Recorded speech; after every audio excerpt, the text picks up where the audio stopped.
The silence of the deep space hums in your ear, echoing the vast emptiness of the galaxy as a lone ship drifts through it.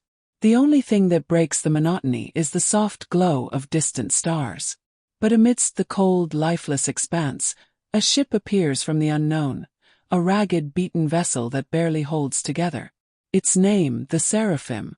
The ship is home to a man whose life had once been simple. His name was Jonas Kai. Once a soldier, now a wanderer. What he was searching for, not even he knew. The crew of the Seraphim was his family, but his life had lost its meaning after they had all died in a violent skirmish with alien pirates.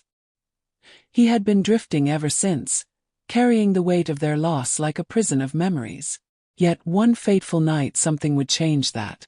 As Jonas scrolled through long-range sensor readings on the ship's battered control panel, he stumbled across something that would shatter his existence.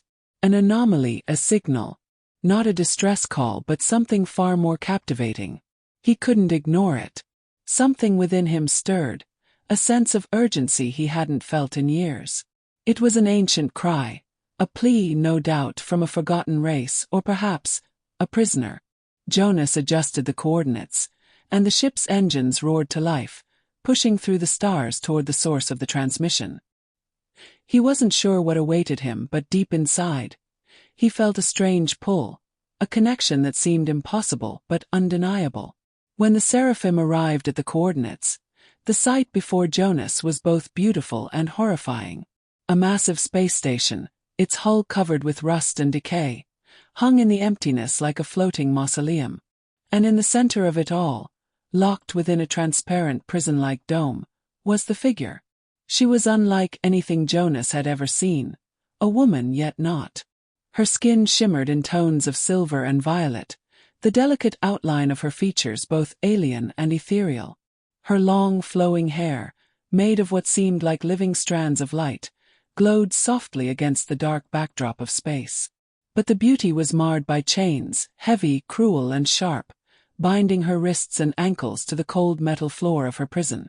She was a prisoner, but her gaze was filled with intelligence and a haunting sadness. Jonas felt his breath catch in his throat as their eyes met. Something about her called to him in a way that went beyond reason. Jonas knew that, for whatever reason, he had to free her, no matter the cost. Jonas had faced countless dangers in his life, battles with hostile alien forces, treacherous space pirates, and endless voids where only silence reigned. Yet none of that compared to the feeling that gripped him now. He stood before her, this otherworldly being trapped in chains, and felt the weight of the universe pressing down on him. "Why are you here?" she asked, her voice soft yet filled with a power that seemed to reverberate within his chest. Jonas swallowed hard. I don't know. I heard your signal. I came to help." The woman didn't speak for a moment, her gaze never leaving him. She seemed to study him, weighing his every move. "Help me," she finally said, her eyes narrowing. "You would risk your life for a stranger."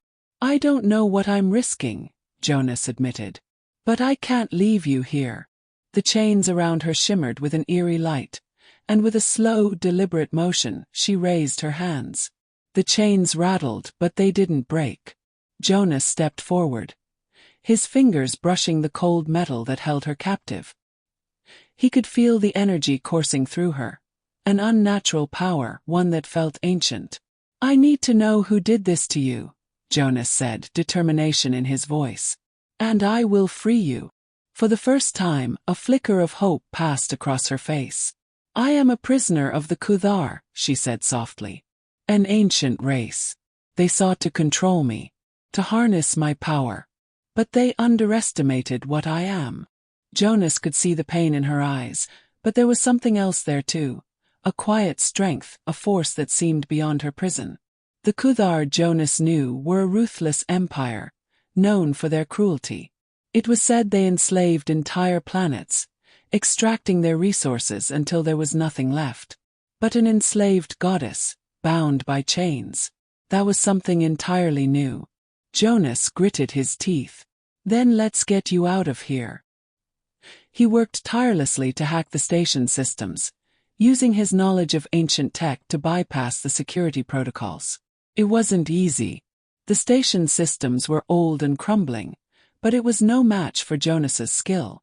With a final command, the chains snapped open with a harsh clang, and the woman's arms fell to her sides. The moment she was free, she stood taller, as though the weight of her chains had been holding back more than just her body. Her eyes flared with light, and the very air seemed to hum with her presence.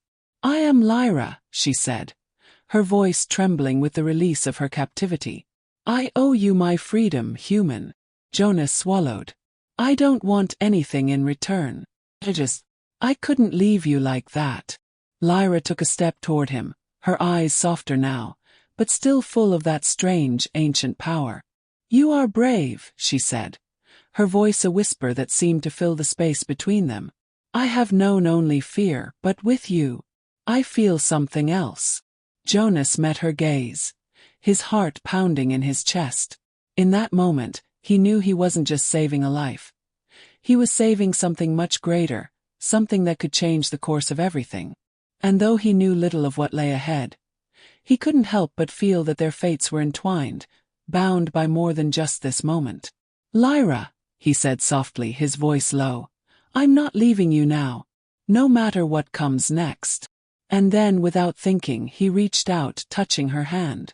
Her skin was cool to the touch, but there was an electric warmth that surged between them. It wasn't just physical, it was something deep, something that went beyond their bodies. Something cosmic. Lyra's eyes softened. "You are more than you seem, human."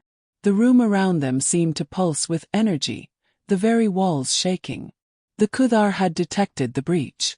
They were coming. Jonas turned to the ship systems. "We need to move now." Lyra moved beside him, her voice steady.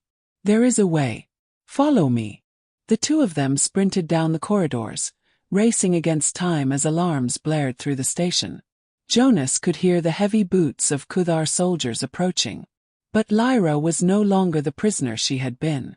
She was something else, something more. She raised her hand, and the air crackled with raw energy. The Kuthar soldiers appeared at the end of the hall, but before they could fire, Lyra unleashed a wave of energy that sent them flying back, crashing into the walls. She didn't pause. She didn't look back. Jonas followed, stunned by the power emanating from her. It was nothing like anything he had ever seen, a force of nature, a celestial being in the form of a woman. They reached the docking bay just as a Kuthar warship arrived. Jonas didn't hesitate. He jumped into the pilot's seat of the Seraphim, and Lyra was right beside him, her hands glowing as she manipulated the ship's systems with a grace that left him breathless.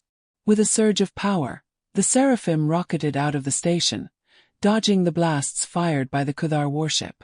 Jonas knew they weren't out of danger yet, but as they sped into the vastness of space, he couldn't help but glance over at Lyra.